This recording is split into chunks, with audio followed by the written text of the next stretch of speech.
Grandpa told me to sign the next phase of the investment contract, since we'd gotten engaged. He wanted me to meet my fiancé. He was tall, well-built, and a rising star in the business world, having just returned from abroad to take over his family's company. His father even sent someone to deliver a VIP elevator key to the top floor, telling me I could come and go whenever I wanted. I walked into the lobby holding a Starbucks latte I'd ordered downstairs. Just as I pulled out the key to swipe, someone roughly dragged me out of the elevator. I stumbled, and the coffee spilled everywhere. The man wiped the coffee stains off his suit in disgust and snapped, "You delivery driver, how dare you spill this cheap coffee on these priceless documents? You'd worked deliveries your whole life and still couldn't afford to replace them." I froze for a second, then shot back, "If you hadn't yanked me out of the elevator, the coffee never would have spilled." He glanced at the top floor only sign next to the elevator and sneered, "Do you think you're worthy of stepping foot in a place like this?" I stared in disbelief for a moment before pulling out my phone to call my fiancé. "Someone from your company just said I'm not worthy of using the elevator, is that true?" Before I could finish, his voice came through, sharp and impatient, "I'm busy. Is this important? If not, don't call me. Mr. Morgan, I hate to trouble you, but I can't get up to." Click. Click, click. The line went dead. I stared at my phone, dumbfounded. Witnessing this, the man grew even more condescending. "Still calling your delivery dispatcher? Afraid you'll be late. Forget your order. Start thinking about how you're going to pay for the company's top secret files." He held up the soiled documents and glared at me. "These are worth 10,000 times more than one of your deliveries. Good luck covering that." He scanned me from head to toe, a smug grin on his face as he waited for me to panic. I sighed in frustration. "You're the one who pulled me out of the elevator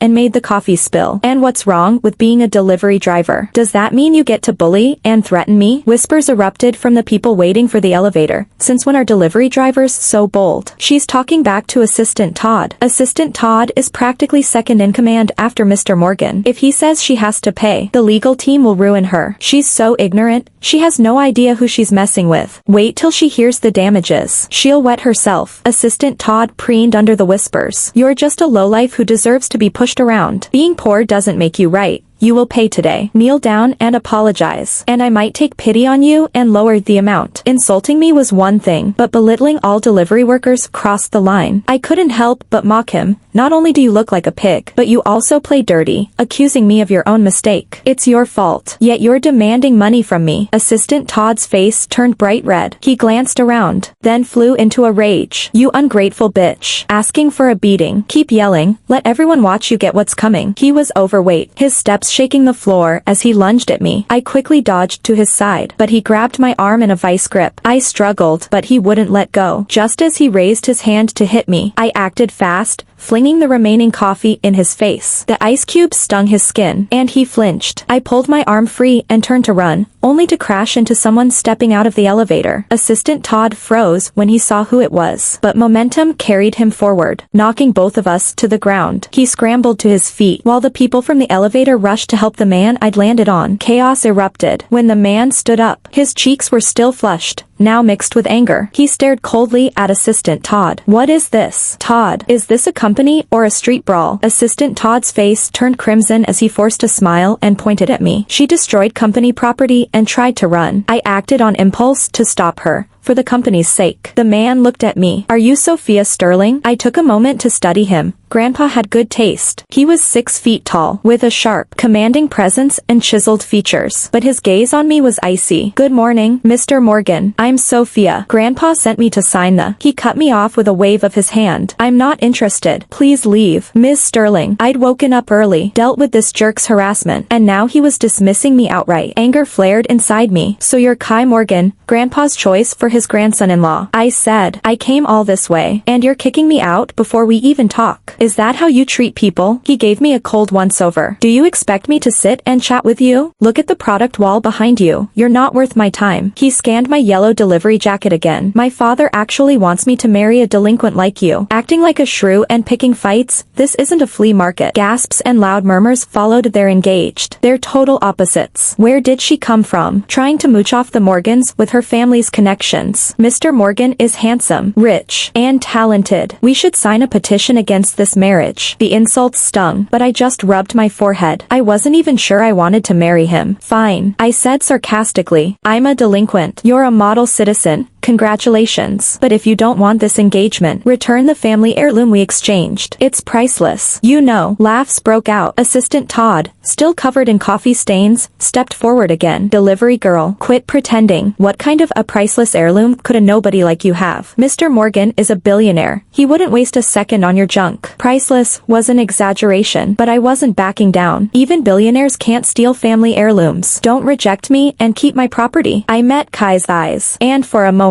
he looked embarrassed. He quickly recovered and turned to his secretary. Tell Uncle Louis to find the heirloom and send it to her via FedEx today. Will do. Goodbye, Mr. Morgan. I waved and started to leave. He glared at me before looking away. I'd barely taken 2 steps when Assistant Todd shouted, "Get back here. You're not escaping that easily." I turned to see him holding the soiled documents. Snitching to Kai. Kai's face darkened. What? The original equity documents are ruined. Assistant Todd added fuel to the fire. Now the documents are damaged. And the financing will be delayed. It'll cost the company a fortune. We can't let her get away with this. Kai looked serious, but he didn't blame Assistant Todd at all. How had such important documents ended up getting spilled on by my coffee? Arguing with both of them was useless. Cut to the chase. I said, "How much do you want me to pay?" Kai raised an eyebrow, surprised I'd agree so quickly. "Can you even afford it? This company spends millions every day. A 1-week delay will cripple our cash flow. Where are you going to get the money?" I smiled faintly. "Just name the amount. I'll find a way." $100 million US. Assistant Todd blurted out, grinning triumphantly. "It'll take at least 2 weeks to fix this. 10 million a day. 100 million is a bargain." Gasps echoed through the lobby. Even Kai looked shocked. "Is that necessary? A delay won't cost that much." Assistant Todd shook his head. "With all due respect, sir, you're underestimating this. Budget approvals, cash flow shortages, it'll disrupt every part of the company. 100 million is generous." Kai nodded, convinced. "Fine. 100 million. I didn't want to drag this out. Deal." Everyone stared at me, stunned. They thought I'd lost my mind, but I didn't care. Proving myself wasn't the point. Besides, I had bigger concerns. My watch had hit the elevator and fallen to the ground during the scuffle. It was small, but its value dwarfed the company's losses. I'd hesitated to mention it earlier, but if they were demanding 100 million, I had nothing to be shy about. "We've settled the company's damages," I said. "Now let's talk about my watch." I rolled up my sleeve, revealing the timepiece. "It's a small thing, but it's quite valuable." Laughs erupted. Assistant Todd sneered. "Delivery girl, you're really committed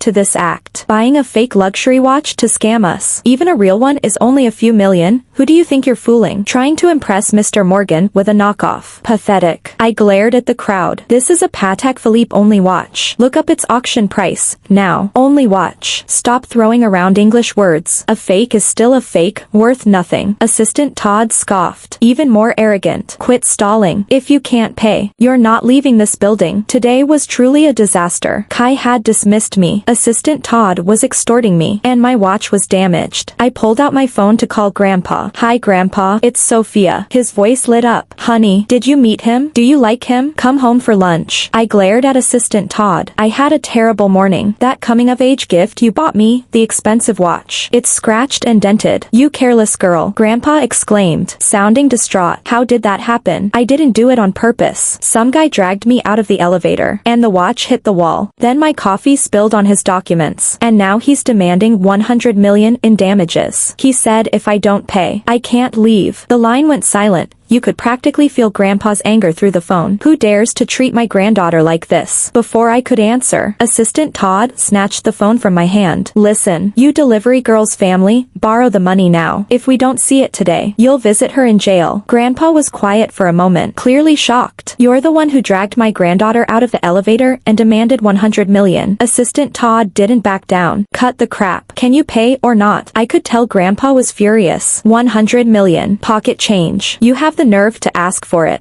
I have the nerve to pay. Wait there, I'm sending someone with the money right now. Assistant Todd had expected Grandpa to beg. He sputtered, "Old fool. Your granddaughter's arrogance runs in the family. I'd like to see you come up with 100 million. I'll be waiting by the first floor elevators. Cash. US dollars." He hung up, preening as if he'd won a major victory. He turned to Kai with a smile. I couldn't help but laugh. "Mr. Morgan, you have excellent taste in assistants. Only someone this ignorant would yell at the owner of a Patek Philippe only watch." Assistant Todd sneered. "Spare me the only watch and nonsense. Show me a real one first." Suddenly, heavy, synchronized footsteps echoed from outside the company doors. Everyone turned, their faces freezing in shock. 30 burly men in black suits marched in 2 lines, pulling special aluminum magnesium suitcases. Even the well-traveled Kai looked stunned. "Todd, do we have any outstanding debts? Are these gangsters here to collect?" Assistant Todd shook his head, terrified. "And no, sir." He swallowed hard and approached the men. "Gentlemen, this is a legitimate business.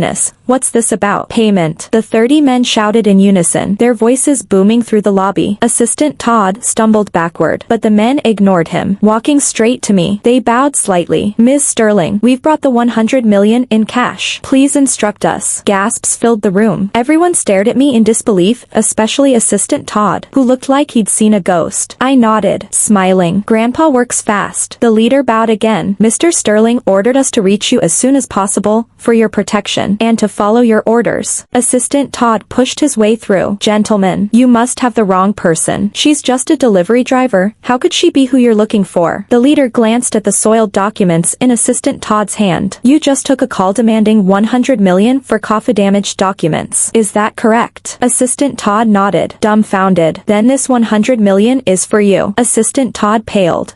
Who is she?" The leader turned away, ignoring him. Sweat poured down Assistant Todd's face as he struggled to stand. Kai looked humiliated by his assistant's incompetence. "Sir, I'm the CEO of this company," Kai said. "May I ask who your employer is?" The leader stared at him. "If you were truly attentive, you'd already know. Without the Sterlings, there would be no Morgan Group." Whispers exploded again. "The Sterlings built the Morgan Group. Is it a debt of gratitude, or something more? 100 million in cash. Just like that. Their power is unfathomable." Todd and Mr. Morgan messed with the wrong person. Kai's face grew increasingly anxious. "Mr. Morgan, your 100 million is here," I said. "Should we count it now, to avoid any disputes later?" Kai waved his hand frantically. "No need," I snorted. "Then let's talk about my watch." Assistant Todd, delivery girl, don't get cocky, he snapped. I checked. Patek Philippe's only cost a few million at most. We have 100 million. We can afford your little toy. I shook my head. "Mr. Morgan, your assistant is very ignorant. This is a world-class luxury watch. You won't find its price online. I told you earlier, it's a Patek Philippe donated to the Only Watch charity auction. It's not like regular retail watches." I paused, looking at the skeptical Assistant Todd. "Check the 2019 Only Watch auction price for the Patek Philippe 6300A. Go on." Gasps erupted as someone shouted, "Only Watch. Those auctions start at 10 million. Patek Philippe 6300 is sold for 200 million at the 2019 Only Watch. 100 million isn't enough. Assistant Todd has to pay the other 100 million out of his own pocket." Assistant Todd's face turned ashen. "That's impossible. How could she afford a watch like that?" I watched him coldly. "Still think you're the victim here, Todd. I was wearing a yellow jacket, so you assumed I was just a delivery driver, someone you could bully without consequences." He avoided my gaze and begged Kai, "Mr. Morgan, I did this for the company. I've worked so hard for years. Please help me." I interjected. "Save your breath, Todd. Mr. Morgan is in enough trouble himself. He can't help you." Kai's face darkened. "I suggest you stop while you're ahead. Ms. Sterling, you're still in my building." "Oh, so I'm not allowed to leave." I pulled out my phone. "Allow me to call your father." "Richard." I dialed Richard Morgan's number. He answered on the second ring. "Sophia, it's been too long," he said warmly. "Your grandpa mentioned you'd be seeing Kai today. How did it go? What brings you to call me?" I glanced at the fuming Kai. "Mr. Morgan, I just want to know one thing. Has the Morgan family grown so powerful that you no longer respect the Sterlings?" I let my anger show. "I expect you here in 20 minutes. 1 minute late, and it will affect the Morgan Group's next phase of development." Silence. Then a crash, like a teacup slamming on a table. "Sophia, please don't be angry. I'm on my way right now." The lobby erupted in whispers again. Who is she to yell at Richard Morgan? The Morgan Group is one of the top tech giants. Who dares to threaten them like this? Kai was livid. "No no matter who you are. Sophia Sterling, my family won't let you get away with this. I smiled. You're mistaken, Mr. Morgan. It's not me begging for mercy. It's the Morgan family begging for mine. Kai's anger spurred Assistant Todd on. Delivery girl, talking to Mr. Morgan like that. You're asking for trouble. He gestured, and dozens of security guards surrounded us. Grandpa's 30 men immediately formed a protective circle around me. Stop. Everyone stand down. A voice shouted from across the lobby. A well-dressed middle-aged man, Richard Morgan,